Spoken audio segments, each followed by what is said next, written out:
Ah, man. You know, guys, it has been quite the interesting season. We've had some ups, we've had some downs. We've had some highs, we've had some lows. We've had some dominant performances, we've had some choky performances.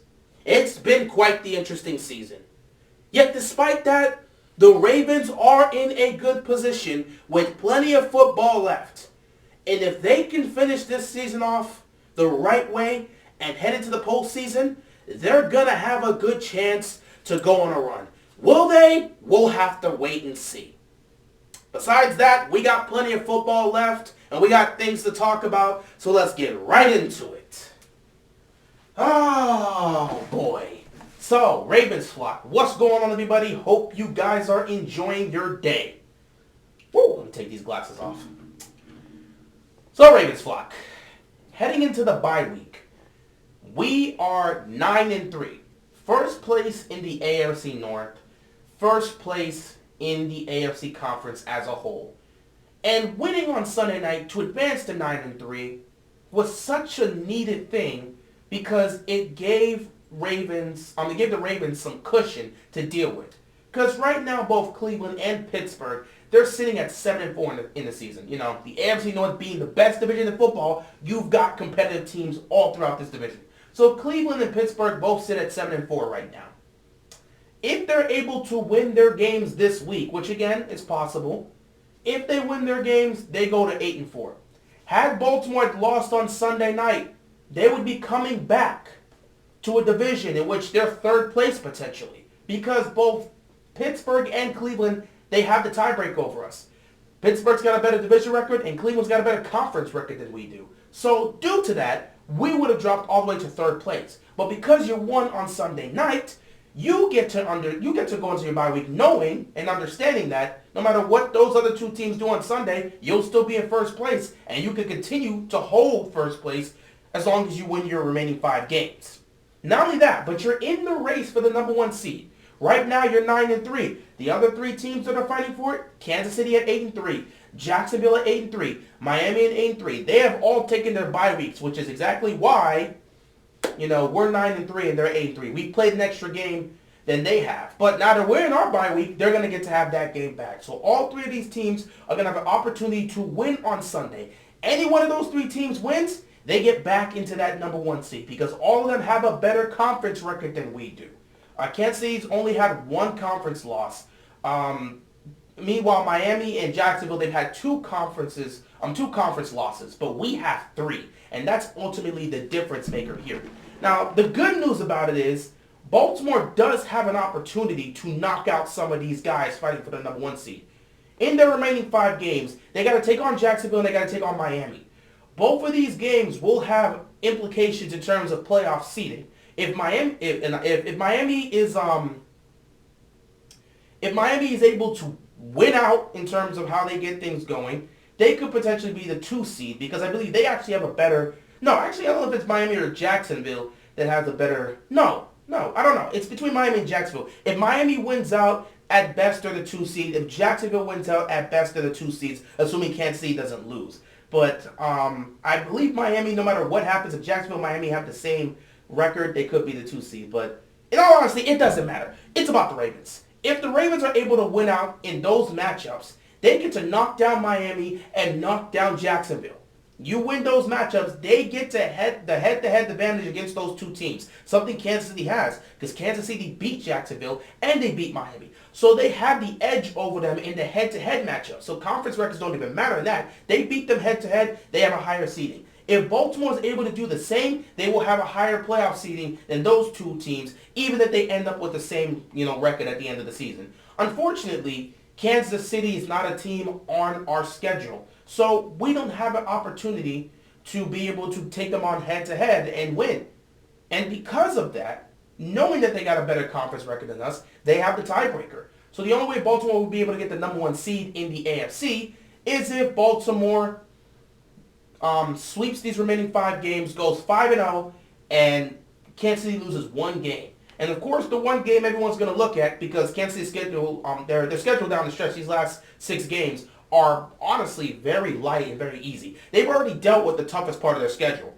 These last 6 games for them are not difficult. The only difficult game they're going to deal with is that game against Buffalo. And Buffalo's fighting for their playoff lives. So they're going to put everything on the line. That could potentially be a loss for Kansas City. But if the Chiefs win that game, they're most likely getting the number 1 seed. And that's just how it goes. So Baltimore would have to win out, and Kansas City would have to lose 1 game, and Baltimore can get the number 1 seed. But, that's dealing with a whole lot of hypothetical situations, and I don't really feel the need to talk about that aspect. Really, I just wanted to make this video to sit back and just think about where we stand right now. Now, of course, since we're in the bye week, I will be discussing the Ravens as a whole. I'm going to talk about the offense, how they perform, the things I've liked, the things I've disliked, the good, the bad, the issues that need to be fixed. Same for the defense. Same for the coaching staff. Same for the special teams. And that special teams video is going to be very interesting because it's going to focus on the special teams, but it's also going to focus on hardball as well, because this special teams unit this year has been awful. And they have literally put us in situations where we could have won the game, but due to their mistakes, we lose. So we got to speak on that. Special teams has not been doing their job this year, and we will talk about that. But for this video, it's honestly just a video to just sit back and just, live in the moment right now. The Baltimore Ravens are 9-3, guys. Fun fact, this is the first time Baltimore has had a 9-3 start since their Super Bowl year in 2012. We were 9-3 in that Super Bowl year. We ended up losing the next 2 games to go to 9-5, but we had a primetime game in Week 16 against the defending champions in the Giants, and we dominated them on primetime, won the AFC North, lost that final game, but we already knew we were going to the playoffs, so the last game didn't really matter to us. But yeah, so we won the division, went into the playoffs, and then the rest was history. Not saying the same situation is going to happen here, although we all hope that will be the case, but, it's very interesting to point out, though there's really no correlation. But guys, we're 9-3. We're 9-3. Can we just sit back and just be happy that the team is where they are right now? We're first place in the AFC North, in a very competitive AFC North. One of the most competitive seasons we've seen out of the AFC North in quite some time. The AFC North's been competitive, obviously, for a while. 2020 was another example of the AFC North being very competitive because you had 3 teams that went into the playoffs. But, this year has been very tough. It's been very tough in that division. And had Burrow not gone down, one can make the argument that all 4 of these teams would have made the playoffs. But, of course, there's still plenty of football left. Who knows what happens. But I don't know if Cincinnati's going to be able to make it up. Losing to Pittsburgh pretty much makes me believe they're not going to get it done. But, yeah, this has been a tough division. And yet, Baltimore's first place in that division. Not only that, they're first place in the conference. But even more so than that, Baltimore this season has been relatively healthy. This is the most healthiest this squad has been, or at least this team has been, since Lamar's MVP season in 2019. Now, the injury bug didn't really start in 2021, but we did suffer a lot of injuries in 2020, and then the whole situation with the pandemic, and everybody was getting caught with that, and it was tough. But we're past that, and the injuries have not been hitting us the way they had previously hit us the last 2 years. We've suffered some injuries, definitely, but most of them have been minor injuries that take, maybe a week or 2, or maybe even a couple weeks to really deal with, and then they'd be able to come back and play. We've only suffered 3 significant injuries that are season-ending. J.K. Dobbins in Week 1, Mark Andrews last week, unfortunately, or last game with the Cincinnati Bengals on that Thursday Night Football game, and then David Ojabo, which I don't even remember when he first suffered that injury. I believe, what was it? I believe it was Week 5. But I don't remember. Either way, those are the only 3 significant injuries that are technically season-ending. And yeah, by the way, in case you didn't hear it, Harbaugh did confirm David Ojabo did get surgery, so he's out for the season. He's done. But yeah, past these 3 injuries, everybody's been, nicked up here and there, but it hasn't been anything major, and they haven't missed a significant amount of time. So heading into the bye week, they get to rest their body and recover. We didn't have Marlon Humphrey playing this game to give him extra time. We know coming out of the bye week, Marlon Humphrey's most likely going to play against the Rams, so he'll be good to go. It's just nice to be able to sit back and look at the season and say, hey, we're 9-3. We're very close to the playoffs. We have a legitimate shot for the 1 seed. We have a great chance to win our division. And the team is as healthy as they've been since their MVP season. Can we just sit back and just acknowledge that and just be happy for that moment? Trust me, I get the criticisms. I get all the issues with this team. And we're going to go through it throughout this bye week. Do not get it mistaken. Do not get it mistaken. Do not act like I'm just sitting here trying to be positive and ignoring all of the issues. We're going to address the issues. This is actually one of the more positive videos we're going to have throughout this bye week because we got a lot of things to address. But I just wanted to make this video to just say, Ravens flock, relax a little. Okay? The way we coming at a lot of these guys, the way we're coming at this team, the way we're coming at Harbaugh right now, let's relax a little. Let's just relax a little for just this brief moment. Despite everything that's happened, the team's 9-3. We have a great shot to win the division, a great chance to be the 1 seed, and everybody's been relatively healthy late in the season at this point. So let's just appreciate this moment because we could have been in a far worse situation. Look at Buffalo. That's supposed to be a Super Bowl contending team, and they're fighting for their lives. They just suffered a heartbreaking loss in Philadelphia in a game they had to have. The Bills offense and Josh Allen, they played their best game of the season. Their best offensive game was played in that game against Philadelphia, and they still lost. Now they get to go into their bye week with a lot of questions, not knowing what they're going to do because they already fired their offensive coordinator, and they saw their offense get better, and yet they still lost in the game they had to have.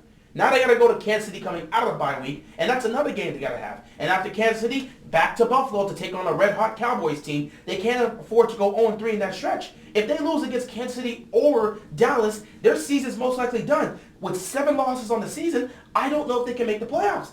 And by the way, they still got to take on the Dolphins again. Do they beat them this time around? Who knows? So there's a lot of question marks and a lot of panicking that's happening right now with the Bills. We could be in that type of situation, but we're not. We're 9-3.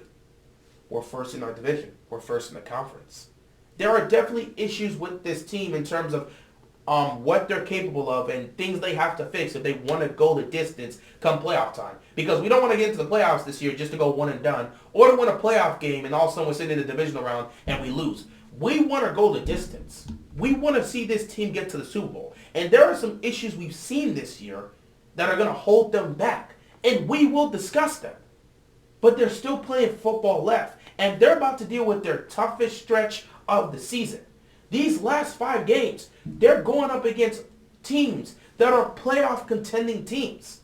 You got the Rams, well, who's technically fighting to get in the playoffs. And in fact, let me amend this. Depending on what happens next week, because the Rams do have, not even next week, but this week, because the Rams do play the Browns. Depending on what happens, Baltimore could come out of their bye week and look at their schedule and say, every team we're facing from now to the end of the season will have a record that's 500 or better. Because right now, the Rams are 5-6. They beat the Browns at 6-6, which means everybody on our remaining schedule will have a record of 500 or better. That is your last 5 games. So 4 of them are definitely playoff contenders in the Niners, in the Dolphins, in the Jaguars, in the Steelers. And the Rams are still in the conversation because they're fighting for a wild card spot. So this is the toughest 5-game stretch of the season, toughest stretch at any point this season for them. They're about to deal with the hardest part of their schedule. So let's just appreciate the fact that they're 9-3. In reality, they probably need 2 or 3 more wins to make the playoffs. Just in reality, 2 or 3 more wins to make the playoffs. That's honestly what they need. But obviously they're striving for more. And this stretch is going to be a great test for them. So I get we have some of the issues that need to be addressed. But let's just be happy in terms of where they are right now. Let's just be happy that the team's relatively healthy. They're 9-3. They have a great chance to win the division, potentially get the 1 seed, and head into the playoffs with some momentum. Okay, let's just be happy about that. We'll talk about the issues throughout this bye week. But for right now, let's just be happy with where the team is. That's pretty much all I got to say. And that's pretty much a majority of the positivity I'm going to showcase. Because once we start talking about the team, oh boy, we're going to have some issues left and right. Especially talking about the offense. Defense, there's not much to really criticize there, if anything. Which there are a few things to criticize there, but not much. But the offense, nah, we got to get that out of the way first. And special teams. We can't ignore special teams because, oh my lord, special teams has been horrible this year. But we'll deal with that another time. I just wanted to talk about the Ravens being 9-3, just enjoying the moment. Let's stop complaining too much and just enjoy the fact that we have a really good chance to win the division, potentially be the number 1 seed, and who knows, if we get to the playoffs with this momentum, we might go the distance.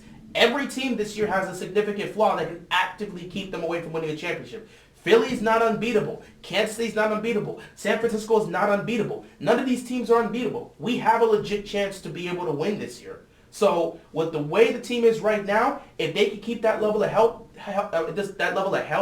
and then security up, and they can continue to play at that level defensively, and the offense can continue to be somewhat consistent, which again they weren't really great in this game against the Chargers, but you lost Mark Andrews 10 days before you have to play this game, so it's like you play Thursday night, lost Mark Andrews, and now this offense, the very next game is going to somehow put it together. It's going to take a little time, which is why the bye week came at a perfect moment. But yeah, the offense can get more consistent and get back to scoring a lot of points the way they've been doing this year, because they're averaging like 27 points. If we can get that, Baltimore is going to be a really dangerous team going into the playoffs. And at that point, with what you see from the offense and defense, once they get into the playoffs, if they could just play up to their level that they showcased in the regular season, they have a great chance to go to the playoffs. Not the playoffs, go to the Super Bowl and hopefully win a championship.